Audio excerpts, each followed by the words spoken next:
What if the government started supporting a religion you don't believe in? Most Americans would be uncomfortable with that idea. Yet religion and government have been intertwined throughout American history in many ways people don't realize. From the nation's founding to the present day, we'll examine the history, the constitutional arguments, and the moments where the lines between church and state became blurred. By the end, I'll leave you to decide whether America has lived up to the principle of religious freedom or drifted away from it. The idea of government remaining separate from religion isn't as modern as many people assume. Versions of it can be traced back to the ancient world through a practice known as imperial toleration. Rather than forcing every conquered people to abandon their beliefs, empires like the Persians, Indian kingdoms, and most famously the Romans often allowed local religions to continue. It wasn't necessarily because they believed in religious freedom, it was because letting people keep their faith made vast empires much easier to govern. The Roman Empire in particular became home to an extraordinary mix of religions. Roman polytheism existed alongside Greek polytheism, Egyptian polytheism, Germanic paganism, Judaism, and eventually Christianity. But that tolerance had limits. Christians endured periods of intense persecution before Christianity ultimately gained imperial favor, and before long it became the official state religion. This shift did have lasting consequences, though. As the Western Roman Empire collapsed, political and religious authority became increasingly intertwined across Europe. During the Middle Ages, state-backed churches became the norm. Religious conformity was often expected, and persecution for those that held different beliefs were common. Meanwhile, much of the Islamic world developed a different approach. Under many Islamic governments, Jews, Christians, and some other religious communities were generally allowed to continue practicing their faith, though this tolerance came with a price. Other religions were required to pay a special tax and accept certain legal and social restrictions. Compared to much of medieval Europe, this represented a more accommodating system that lasted for centuries. Early 17th century saw a rise in people leaving Europe in search for religious freedom for their own denomination in America. Ironically, 10 out of the 13 colonies mimicked the European model of state-sponsored religion, with Rhode Island, Pennsylvania, and Delaware as exceptions with no official religion. The American Revolution brought about ingenuity for what the government should look like. In 1784, Virginia legislator Patrick Henry proposed a tax to financially support Christian teachers.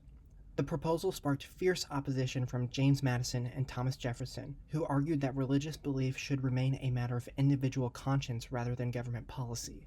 Their efforts led to the passage of the Virginia Statute of Religious Freedom in 1786, declaring that no one should be required to support or practice any religion. Those ideas soon influenced the drafting of the First Amendment. Ratified in 1791 as part of the Bill of Rights, this amendment prohibited Congress from establishing a national religion or interfering with a free exercise of religion. The United States just became the world's first well-documented country to officially establish a separation of church and state. The purpose of the separation wasn't to eliminate religion from public life. Madison and Jefferson believed that both religion and government were better off when neither controlled the other. Their view was that faith is strongest when it is freely chosen, not when it is promoted, funded, or enforced by the government. For much of the nation's early history, the federal government largely avoided explicitly religious language. While religion remained influential in American culture, many of today's most recognizable religious references and government didn't exist at the founding. This shift began in the American Civil War. By 1861, the nation had descended into its bloodiest conflict yet. As casualties mounted and the country's future became uncertain, many Americans turned to religion for comfort and guidance. Among them was Reverend M.R. Watkinson of Pennsylvania, who wrote to the Treasury urging that the nation's coins acknowledge God. Watkinson argued that recognizing God on the currency would symbolize the country's moral foundation. After several proposals, the phrase "In God We Trust" was selected. In 1864, it first appeared on the newly issued 2-cent coin, becoming the first American currency to bear the inscription. Even after its debut, the phrase was far from universal. For many decades, it appeared only on certain coins and was absent from paper currency altogether. Whether it appeared often depended on practical applications such as coin size, production changes, and decisions made by Congress. Many Americans continued using money that carried no religious language at all. Let's fast forward to World War I and World War II. The U.S. government is trying to get a foothold in how to handle religious beliefs in the military. During both these wars, a draft was held in order to obtain citizens and train them for likely combat. Some of these selected citizens refused to participate in combat, usually due to their religious beliefs.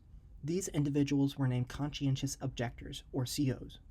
World War I brought tough times for these beliefs. In order to be recognized, you had to belong to a well-established historic peace church such as the Quakers or Mennonites. Pacifists and moral secular obligations did not qualify. If you did qualify, you would still be forced into a non-combat role like medic or chef. Many refused to support the efforts altogether. These 450 men were court-martialed, sent to social isolation where their food was rationed and their bodies were physically beat. 2 of these men died because of the harsh conditions. World War II brought the profession of chaplain to the military to better accommodate the spiritual needs of soldiers. It also brought about a more sophisticated system. The Civilian Public Service System, or CPS, allowed COs to perform unpaid national work such as firefighter or medical personnel as an alternative to federal imprisonment. Some of these COs bravely volunteered for medical experiments that tested the limits of starvation, disease, and harsh environments in an effort to serve humanity. The American public had a very negative view on those who refused to serve in both of these wars. They saw it as almost a form of treason. Their fellow countrymen were giving their lives for their freedom, and they were just sitting there contemplating the morality of it. Can you really blame them, though? Put yourself in their shoes for a second. If you truly believed your God did not want you to participate or support violence, would you do any different? I personally see arguments from both sides in this scenario. What's even more interesting, though, is that America recognized conscientious objectors as a matter of religious liberty. But how valid is that liberty when exercising it could cost you your career, your reputation, and years in prison? That question didn't disappear when the war ended. If anything, the decades that followed would test the limits of religious freedom in even more profound ways. The Second World War ended with the defeat of Nazi Germany and Imperial Japan, but peace proved to be short-lived. Almost immediately, another conflict emerged. Not one fought with bullets and bombs, but with compelling ideas. On one side stood the United States, representing constitutional democracy, private property, and individual liberties. On the other stood the Soviet Union, a one-party communist state built upon centralized economic planning and strict government control.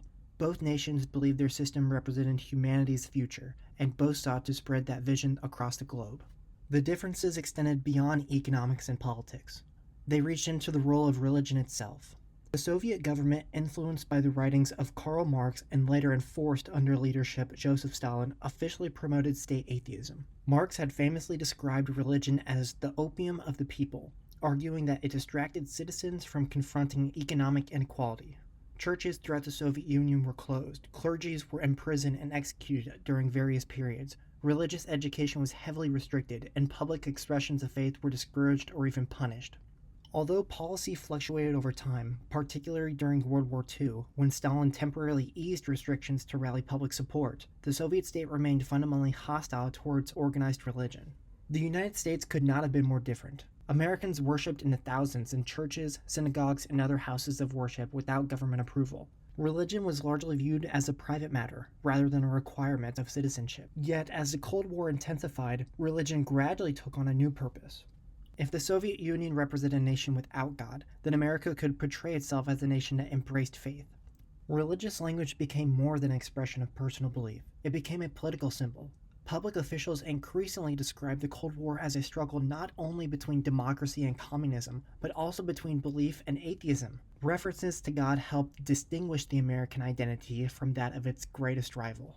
This shift did not occur overnight. During the late 1940s and early 1950s, fears of communist influence spread rapidly throughout American society. The Soviet Union successfully tested its first atomic bomb in 1949. This ended America's nuclear monopoly. In 1950, communist North Korea invaded South Korea, drawing the United States into another major conflict. At home, investigations fueled widespread fears that communist sympathizers had infiltrated American institutions. The possibility of nuclear war became a constant presence in everyday life. Many Americans looked to religion for stability and hope during this uncertain period.